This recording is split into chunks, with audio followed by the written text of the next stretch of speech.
Tout commence par une sensation étrange. Ce n'est ni la peur, ni la nostalgie, c'est une impression plus subtile, comme si le monde entier retenait son souffle.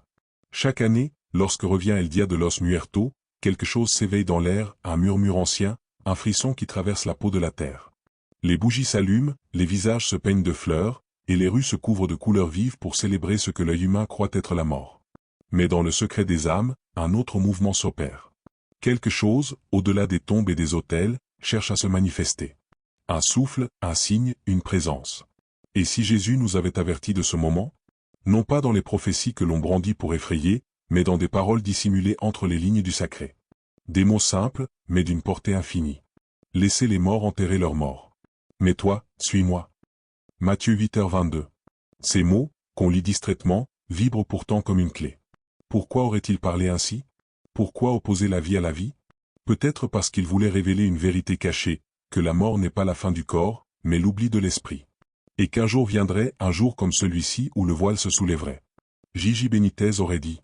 Les évangiles ne racontent pas l'histoire du passé. Ils décrivent la vibration du présent éternel. Et dans ces vibrations, chaque mot de Jésus devient une onde qui traverse le temps. Elle n'appartient ni à Jérusalem, ni au premier siècle, ni à une religion. Elle parle à la conscience universelle. Elle parle à toi. Cette nuit du 2 novembre, les hommes déposent des fleurs, des photos, des bougies. Ils invoquent les absents, murmurent les prénoms des disparus. Mais derrière le rituel, quelque chose d'autre se déroule. Une porte s'entrebâille. Les frontières entre les mondes s'y dissolvent. Ce n'est pas seulement la chair qui se souvient de l'esprit, c'est l'esprit qui revient se souvenir de la chair. Une tradition apocryphe parle de ce passage, la voix du Fils de l'homme traversant les royaumes. Cette voix, dit-on, ne s'entend pas avec les oreilles mais avec le cœur. Elle ne parle pas en mots, mais en fréquences de lumière. Et dans l'Évangile selon Thomas, on lit. Si vous vous souvenez de celui qui vit en vous, même les morts viendront à votre écoute. Logan 1:11. Ces mots ne désignent pas les morts des tombeaux. Ils parlent des zones endormies de l'être. Des fragments de toi-même qui ont cessé de croire, de ressentir, de chercher. Et si El Dia de los Muertos n'était pas une fête du passé, mais une prophétie vivante? Un message codé dans le calendrier du temps pour rappeler aux hommes que la vie ne se mesure pas en battements de cœur, mais en intensité de conscience. Regarde bien, quand la cloche sonne, quand la bougie tremble, quelque chose s'éveille. Tu le sens, même si tu ne peux pas le nommer.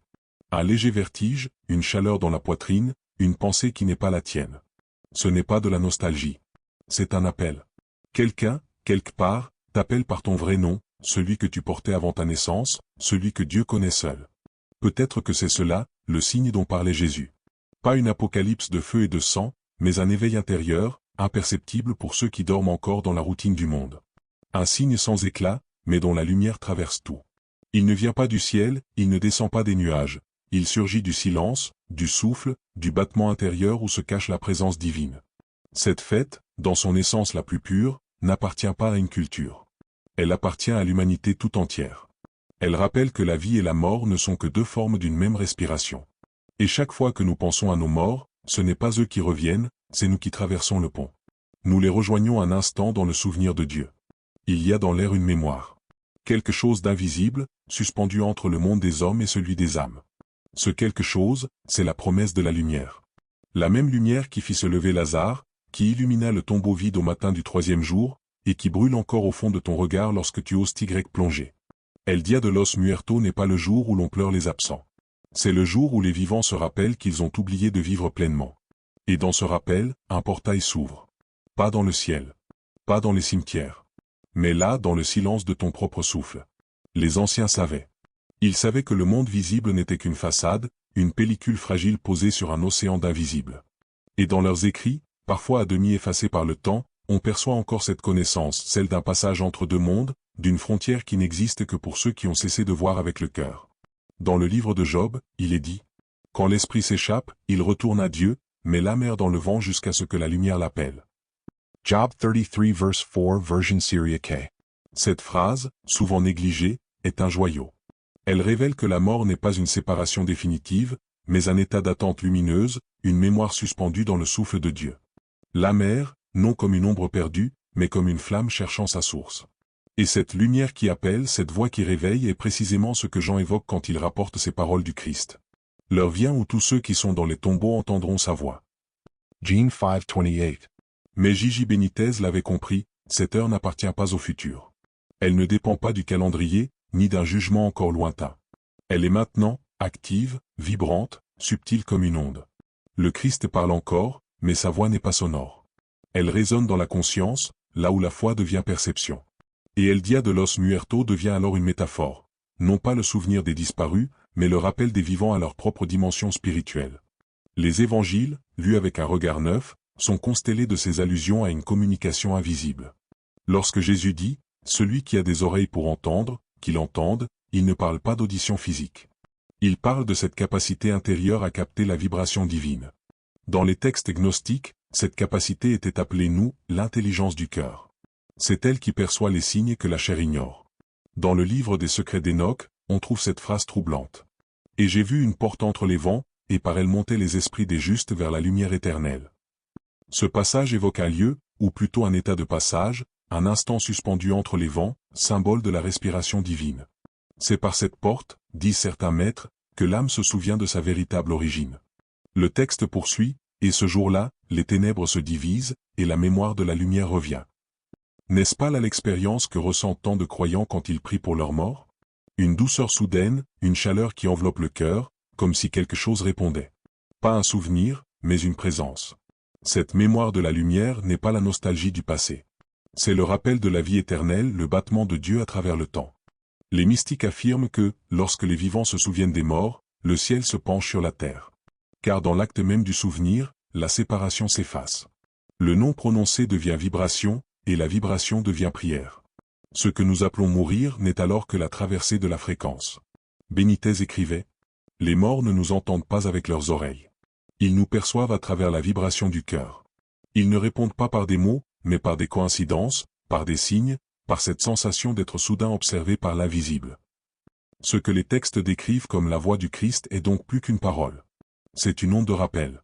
Une fréquence qui traverse les âges, les galaxies, les consciences, et qui, chaque année, trouve dans la vibration du Dia de los Muertos un espace propice pour se manifester.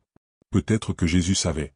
Peut-être qu'il avait pressenti que l'humanité aurait besoin, à une époque de désenchantement et de technologie, d'un signe simple pour se souvenir. Un jour où le monde spirituel frôlerait le nôtre non pas pour effrayer, mais pour rappeler. Rappeler que Dieu n'est pas enfermé dans les cimetières, mais vivant dans la conscience qui se souvient. Quand tu penses à ceux que tu crois perdus, ce n'est pas leur image qui revient, c'est leur fréquence. Une onde subtile qui cherche à s'accorder à la tienne. Et lorsque ton cœur s'ouvre, cette fréquence se stabilise. Elle devient souffle. Et ce souffle, disait Benitez, fait partie du grand souffle de Dieu. Ce souffle, c'est celui qui fit naître Adam du limon. C'est celui qui fit trembler la pierre du tombeau au matin de Pâques. C'est celui qui continue, aujourd'hui encore, à traverser les mondes chaque fois que tu prononces le nom d'un être aimé avec tendresse. Tu ne parles pas au passé. Tu invoques la lumière. Et dans cette invocation, la frontière entre la vie et la mort cesse d'exister. Les Écritures parlent souvent en symboles. Le jour des morts ne désigne pas seulement la fin biologique mais l'état de l'homme séparé de la lumière. Quand Jésus dit « Laisse les morts enterrer leurs morts », il parle à ceux qui vivent sans conscience. La mort véritable n'est pas dans la tombe, mais dans l'oubli du divin. Dans la tradition égyptienne, on disait que le mort se réveille lorsqu'il prononce son vrai nom devant la lumière. Dans la vision hébraïque, c'est le schéma, le souffle du nom divin, qui ranime l'âme. Et dans la parole du Christ, cette résurrection est intérieure. Celui qui croit en moi, même s'il meurt, vivra. Jean 11:25. Ainsi, El Dia de los Muertos devient le miroir de notre propre réveil. Quand les bougies brûlent, elles ne rappellent pas seulement les disparus, elles illuminent les zones mortes de notre esprit. Benitez écrivait, « Les morts ne reviennent pas. Ce sont les vivants qui traversent le pont pour les rejoindre dans la mémoire de Dieu. » Autrement dit, ce jour sacré révèle une vérité. L'homme n'est pas un corps qui possède une âme, mais une âme qui se souvient d'avoir été un corps. Et si ce signe que tout changera n'était pas extérieur, mais intérieur? Et si ce moment symbolique de novembre annonçait le réveil collectif, la reconnexion de millions d'âmes à la conscience de la vie éternelle? Les morts, alors, ne seraient plus ceux d'hier, mais ceux qui dorment aujourd'hui, les yeux ouverts, oubliant qu'ils portent déjà la lumière de Dieu. Ferme les yeux. Écoute.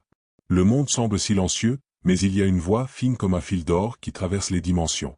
C'est la même voix qui disait à Lazare, « Sors ». Elle ne s'adresse pas aux morts du tombeau, mais à l'esprit endormi de l'humanité.